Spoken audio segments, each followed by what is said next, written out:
নূরের যে ঘটনা এটা এটা নূরেদেরই কর্মফল। কর্মফল কিভাবে সেটা আপনাদেরকে আমি বলি। ধরেন 5 তারিখের পর থেকে এখন পর্যন্ত আপনি দেখেন তো আমার সাথে যাদের যাদের বাজছে, যে বিষয়গুলো নিয়ে আমি কথা বলছি, আমি ধরেন বিডিআরের বিচার চাই, এটা নিয়ে সেনাবাহিনী আমার শত্রু, আমাকে সেনাবাহিনী নাকি হুমকি মনে করে, আমি নাকি হুমকি সেনাবাহিনীর জন্য। এই আজকে যে নুরুল হক নূর মার খেলেন, এই নূর নিজে বক্তব্য দিয়েছেন, বিশাল জ্বালাময় বক্তব্য। 32 নম্বর যারা ভাঙতে গিয়েছে তারা নাকি মব সৃষ্টি করছে। মব আমরা যদি নাকি সৃষ্টি করে থাকি কোনো জায়গায়, তাহলে 5ই আগস্ট একটা মব ছিল, ওটা তো আইন মেনে করা হয়নি, তাই না? এই বর্তমান সরকারটা যে একটা মবের সরকার, আপনি যদি সেটাকে মব বলেন, আর যদি না বলেন, যদি বিপ্লব বলেন, তাহলে বিপ্লবীরা তো এরকমই করবে। বিপ্লবীরা তো আইন মেনে তারপরে কাজ করবে না। বিপ্লবীরা করছে। গতকালকের এই 2 দিন আগের যে ঘটনা, লতিফ সিদ্দিকী সহ আওয়ামী লীগের নেতাকর্মীরা এই যে ডিআরইউতে বসে যেই মানে আওয়ামী লীগের আপনার অর্থায়নে সশস্ত্র বিপ্লব করার যে পরিকল্পনা তারা সেখানে করেছিল, সেখানে পুলিশ গিয়েছিল, নুরু সাহেব আপনি গিয়েছিলেন, বিএনপি গিয়েছিল, জামাত গিয়েছিল, এই মব গিয়েছিল। মব যে তাদেরকে ধরেছে। এই বিপ্লবীরা যেদিন থেকে মাঠ থেকে উঠে যাবে, তারপরের দিন থেকে আপনি খেলা দেখবেন।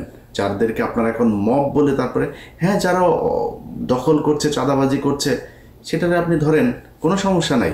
সো 5 তারিখের পর থেকে আজ পর্যন্ত এই বিপ্লবীরাই রাস্তা ঠিক করেছে, পুলিশের দায়িত্ব পালন করেছে, থানা বন্ধ ছিল, এগুলো এই বিপ্লবীরা করেছে। আপনারা সেটা এখন নাম দিয়েছেন মব। মব নাম দিয়ে আপনারা কি করছেন সেটা একটু বলি। আমি নুরুর ব্যাপারে 2-একটা কথা বলি। আমার এই ভিডিওতে অনেক বাজেভাবে বলেছিলাম, অনেক কিছু ছিল, সেটা আনতে চাই না, ছোট করে একটু বলতে চাই। এই পিলখানা হত্যার বিচার চাওয়া যদি মব হয়, আমরা ওই ফেনীর 16 জন মানুষকে এখনও আটকে রাখা হয়েছে, এটা যদি মব হয়, এতগুলো আলেম এখন পর্যন্ত আটকে আছে, সেই মানুষগুলোকে ছাড়ানো যদি মব হয়, তাহলে আমরা মব করেছে। জিজ্ঞেস করেন নুরু সাহেব, আপনি তো রাজনীতিবিদ, আপনি এই দেশের মানুষের প্রধানমন্ত্রী, ভবিষ্যৎ প্রধানমন্ত্রী হবেন। আপনি যেদিন এই ফারাবি মুক্তি পেল, যান বাংলাদেশের মানুষ আপনাদেরকে ওপেন চ্যালেঞ্জ করলাম, যান ফারাবির কাছে যান, যে জিজ্ঞেস করেন ফারাবি তোমার মুক্তিতে এই বাংলাদেশে 5 তারিখের পর থেকে যখন দেখলাম আলেমদেরকে আটক রাখা হয়েছে, প্রতিটা আলেমের মুক্তিতে কোনো না কোনো জায়গায় এই আমার মতো মবকারীর ছোঁয়া আছে, যা খোঁজ নেন গা সেই আলেমদের কাছে। আমরা হচ্ছে মব সৃষ্টিকারী। নুরু আপনারা চিনেও না মনে হয়, এই যে জীবনে কোনোদিন কথাও বলেন নাই ফারাবি বের হয়েছে, গত সপ্তাহে বের হয়েছে, ফারাবির কাছে যা জিজ্ঞেস করেন নুরু জীবনে কোনোদিন 2 টাকা দিয়ে সাহায্য করেছে কিনা। আজকে সে আমাদেরকে বলে আমরা এখানে কাজ করে খাই, আমরা এখানে লেবার, এটা নিয়ে সে প্রশ্ন তুলে, আরে নুরু তোর পেটে পাড়া দিলে আমার পাঠানো টাকা এখনো পর্যন্ত তোর পেটের ভেতরে আছে, আমি একা না, এইখানে হাজার হাজার আমেরিকানরা তোর টাকা পাঠিয়েছে, তুই তো, আমাদের কষ্ট নাই তো, আমরা সারা জীবন টাকা পাঠায় তোর এই করতাম। এখন এসে আপনি সুশীল সেজে গেলেন, মব সৃষ্টিকারীদের বিরুদ্ধে কথা বলেন, আমাদেরকে মব সৃষ্টিকারী বানান, এভাবে করেছেন। এখন আমরা তো ভাই, আমি ইলিয়াস হুসাইন, আমি তো ভাই কোনো কোম্পানিতে যাইনি, কোনো কোম্পানির ওরে রাখেন ওরে ছাড়েন এগুলি বলিনি। যে আওয়ামী লীগ করেছে আমরা তার পক্ষে, তার বিপক্ষে দাঁড়িয়েছি। আপনারা যদি আমাদের কথা শুনতেন, আমরা সেনাবাহিনীর এই সেনাপ্রধানের বিরুদ্ধে কথা বলি নাই, সেনাপ্রধান যে কথা শোনে না, ডিজিএফআই যে এগুলো করে, এগুলো আমরা বলি নাই। আপনারা তখন বলেছেন, এই নুরু বলেছে আমি নাকি দেশে বিশৃঙ্খলা, আমি আর পিনাকি দেশের বিশৃঙ্খলা তৈরি করতে চাই, তাই নাকি নুরুল হক নুরু? এখন যদি সেনাবাহিনী, আপনারা এত পীড়িতের লোক, এখন মারছে সেই সেনাবাহিনী, আমরা বলেছি তো সেনাবাহিনী ঠিক করতে, করেন নাই তো আপনারা। এটা আপনাদের ফসল। সারা দেশে আওয়ামী লীগকে বিএনপি, জামাত, এই গণ অধিকার পরিষদ, এনসিপি সবাই পুনর্বাসন করছে। যদি নাকি এই রাজনীতিবিদ শুয়োরের বাচ্চাদের যদি মিনিমাম কমন সেন্স থাকতো, তাহলে প্রথমে এসে এই দেশে পিলখানার বিচার চাইতো। একটা শুয়োরের বাচ্চা, কোনো শুয়োরের বাচ্চা দেখেন, কোনো যেই কটা রাজনীতি করে, কোনো শুয়োরের বাচ্চা যদি দেখেন আপনি কেউ এই করে আপনার এর বিরুদ্ধে পক্ষে কথা বলেছে, কেউ বলে নাই বিডিআরের পক্ষে। বিডিআরের মানুষগুলো এখনো পর্যন্ত, ভাই গত সপ্তাহের কথা বলি, একজন বিডিআর সদস্য আকুতি জানিয়েছেন তার স্ত্রী গত 16 বছর ছিল এইভাবে, এই 5 তারিখের পরে স্বপ্ন দেখেছে তার স্বামী ফিরে আসবে, 1 বছর হয়ে গেছে ফিরে আসে না, এখন সে চলে যাবে। সে বলে না আমি আর তোমার জন্য অপেক্ষা করতে পারবো না, তুমি এখন যেহেতু বের হইতে পারো না, আর জীবনে বের হইতে পারবে না। সেই লোক আকুতি জানিয়েছে, ভাই আমার স্ত্রীকে একটু বলেন আর কয়টা দিন অপেক্ষা করতে, আমি বের হয়ে যাব। আপনারা কথা বলেছেন। এইটুক হ্যাডম যদি না থাকে তাহলে বালের রাজনীতি করার দরকারটা কি? আমি তো কিছু চাই নাই আপনাদের কাছে, এই দেশটাকে আওয়ামী মুক্ত করতে চেয়েছি। সেই জায়গায় আপনারা এখন নাই, আপনার সাথে আমি এক হব কেমনে? আজকে নুরুর যে ঘটনা, নুরুর এই ধরনের ঘটনা এর আগে ঘটে নাই, আমরা তার পক্ষে ছিলাম না। আমার ভিডিওতে পেছনে যান, 2019 সালে যান, 20 সালে যান, যাই দেখেন আমি ইলিয়াস নুরুর পক্ষে দাঁড়িয়েছি। সেদিন নুরু তোমার পক্ষে এই বাংলাদেশের কোনো মিডিয়া কথা বলে নাই। আমরা যারা বাইরে আছি, তারা, আমার যারা শত্রু বাইরে আছে, তারাও তোমার পক্ষে কথা বলেছে। তোমার তাদের প্রতি এইটুক রেসপেক্ট রাখা দরকার, তুমি রাখতে পারো নাই। তুমি মাঝে মধ্যে এসে খোঁচাখুচি শুরু করো। এই সব শেষ ঘটনা আপনাদেরকে বলি, দেশবাসীর জানা দরকার। যেদিন আফ্রিদির সাথে এই যে নতুন করে তার সাথে আমার বাঁধলো কেন শোনেন, আফ্রিদির বাপ যেদিন আটক হলো, আমরা সারা রাত জেগে খোঁজ রাখছি কোথায় কি হলো, কি হচ্ছে। পুলিশ, সিআইডি, ডিবি আফ্রিদিরে ধরার জন্য তার বন্ধু বান্ধবী এমন কোনো বাসা নেই, সব জায়গায় রেড দিচ্ছে।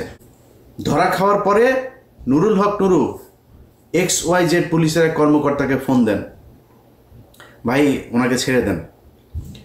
সবশেষ যখন তাকে রাখা হয়, নুরু তাকে ফোন দিয়ে বলে, আপনি কি ছাড়বেন নাকি আমি ঊর্ধ্বতনকে দিয়ে আপনাকে ফোন করাবো?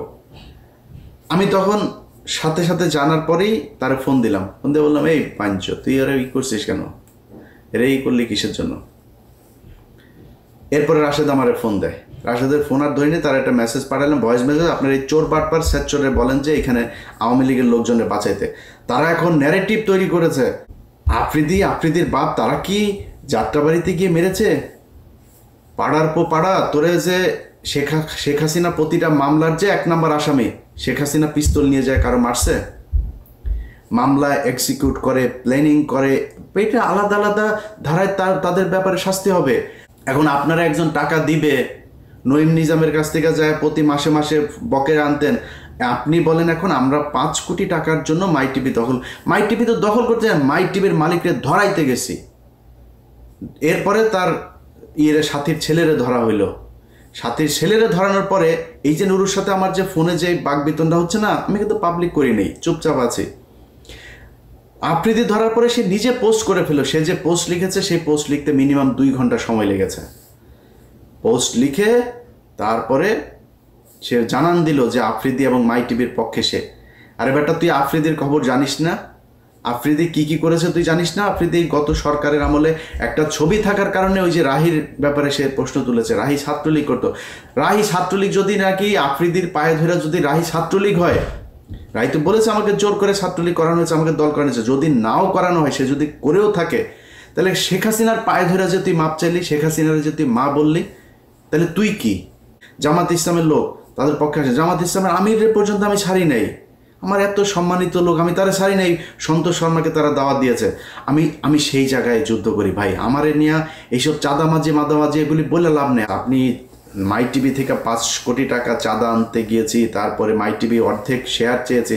আরে বেটা, মাই টিভির শেয়ার চাইতে হয় আমার? আমি মাই টিভির শেয়ার চাও? মাই টিভির চেয়ে বড় বড় টিভির শেয়ারের জন্য আমার পিছনে ঘুরে আমি শেয়ার নেই নাই, আর তুই মাই টিভির শেয়ারের জন্য আমি পিছনে পিছনে।